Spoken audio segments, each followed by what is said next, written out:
got rhythm. I got 2, 3. I got rhythm. Wait a second, Fuzzy. Hold on. You're starting wrong. It goes like this. Let me show you. Hello and welcome to Just One More Watch. This is an Omega Seamaster Aqua Terra. It costs $4,000. What do you do if you like the look but don't have or don't quite want to stump up 4 G's for an original? Help is at hand if you follow your rhythm. Let's flip the camera and get into it. So it's not all that difficult to work out what's going on here today, is it? This one trying its damnedest to look like this one, and that in my opinion is no bad thing. The Omega Seamaster Aqua Terra really is a stunner. If you don't want a straight up dive watch, if you don't need a dive time bezel or they're just a bit chunky for you, and yet you want something that's a little bit more robust and a lot more waterproof than a dress watch, the Aqua Terra is the thinking man's choice. I've got to say that really though, haven't I? That one's mine. Now this rhythm came to me from Duty Free Island at dutyfreeislandshop.com. You may remember I looked at a Citizen from them a couple of months ago. They do a lot of Citizens, they do Seikos, Casios as well. They also do these rhythm watches. This one coming in at less than $1, over 100, and that's tax free to the USA as well. Rhythm are a Japanese company. This one uses a Japanese automatic movement as well, though I don't think they're claiming made in Japan. That's certainly not evident anywhere on the dial. I am going to do a more comprehensive $100 versus $4,000 shootout, one of these price comparison videos, just to see where the extra money goes between the Rhythm and the Omega, apart from into George Clooney's bank account obviously. But today I thought the Rhythm was decent enough to warrant a video review all of its own. So usual format with this one today then, dimensions and specifications. We'll get a look at the case back, look at that automatic movement, do a movement accuracy report on that as well, and it's a cracker today. Loom shot, there is a little bit of loom on those skinny hands, and get this one on wrist, it wears very, very well indeed, and it's within a gram or two of the Aqua Terra. No wonder it wears well. It is a pretty decent homage, all things considered, for a smidge over a hunch. It actually came decently packaged in a nice little box, advertising that it wasn't just a watch, it was of course a personal identity accessory. I believe the box is $3 more, but I would certainly be optioning that one. Comprehensive multi-language instruction manual, little cushion in there, spare links, a tag, and a nice little global guarantee card, but only 1 year warranty with this one, it should be noted, rather than 2 years, and there we are, Duty Free Island stamp there for me, all very nice. So a very precise set of dimensions. It is exactly 40 millimeters wide. We have 47 millimeters lug to lug. It is exactly 12 millimeters thick and 20 mil lug width. This one weighing in at 135 grams, which I think is 2 grams lighter than my Aqua Terra, and that's sized for my 7-inch wrist. Now they do 2 models of the Aqua Terra. They do a 38.5 and they do a 41. So this one kind of splits the difference. In some ways I think that's a good choice by Rhythm. They've got a watch that suits a variety of different wrists without having to make 2 designs. 316L stainless steel case and bracelet obviously, and they've gone for the kind of reverse finish as opposed to the Omega. We've got a brushed mid link and polished outer links there.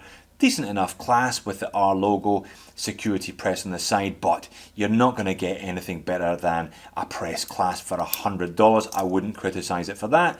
You're also getting a nice little R on the crown there, so some decent attention to detail on this one in spite of the budget price tag. Zoomed right in on the dial, and we've got some applied indices, not bad at all, and a kind of minute track around there on the inner chapter ring, adding a decent bit of depth, just advertising automatic sapphire, and there's a kind of checker finish on the inside circle there, Japan movement down underneath the index at the 6 o'clock, and we've even managed a tiny little date frame around the date window at the 3 o'clock there. But this does feature a Miyota 8215, so it's got that tiny little date wheel in white. It's a shame it isn't black, and those silly little numerals that they managed to squeeze on. It always looks a little bit odd, the 8215 date wheel, but there you go. Hands are pretty simple.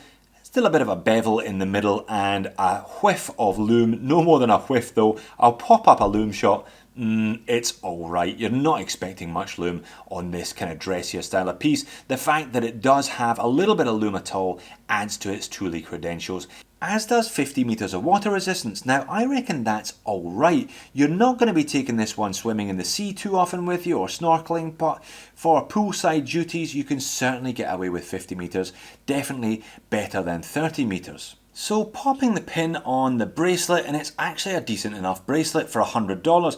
We've got solid links, just push pins on there, but solid end links, which is always a welcome bonus. And there is the movement, see-through caseback, 50 atmospheres, water resistant, all stainless steel construction, advertising sapphire crystal on the front. One assumes it's mineral crystal on the back. And there is the Miyota 8215. I'm sure you've seen one or two of these, I certainly have. Looks like they could have done with cleaning the rotor on this one there. Bit of a blight, to be honest, but decent enough movement. 21 joules.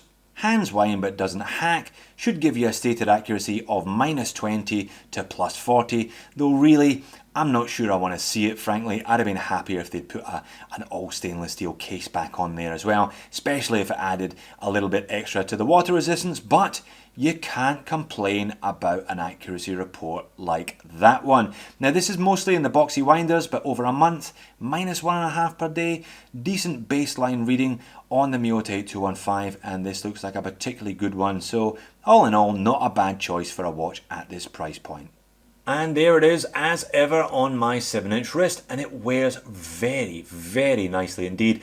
Just enough curvature on those lugs, 135 grams, feels nice and hefty, feels like a very, very comfortable watch for all day, everyday wear, mimicking the look and feel of the Aqua Terra nicely, to be honest. 2020 all the way around on the bracelet, could have done with a little bit of taper there to add some elegance, but given that it's a 40mm diameter, I don't think that's too outlandish at all. Wears very well. So moans and niggles then. Well, if I'm being picky, I could have done with a black date wheel. The Miyota 8215 is a little bit noisy. The rotor noise I always find invasive, and I'm not quite sure why they put a red tip on the second hand. I don't see that it necessarily adds anything to the design, more for field watches than for these surf and turf watches, in my opinion anyway. And a bit more lume. I'm a bit of a lume hog. I can never have too much lume, so some lume pips around the outside and a touch more on the hands wouldn't have gone astray. But for $100 and 95 US cents, I think this is a pretty solid little piece. Sapphire crystal, Japanese movement, very nice and comfortable, decent bit of heft to it, solid job by Rhythm. So there you have it, not a bad offering overall then by Rhythm. Unusual name, but a decent looking watch, I wonder where it gets its inspiration from, and a frighteningly accurate Miyota 8015. If you can't quite stump up 4 large for an Omega Aqua Terra, all is not lost. Thanks for watching, see you in the next video.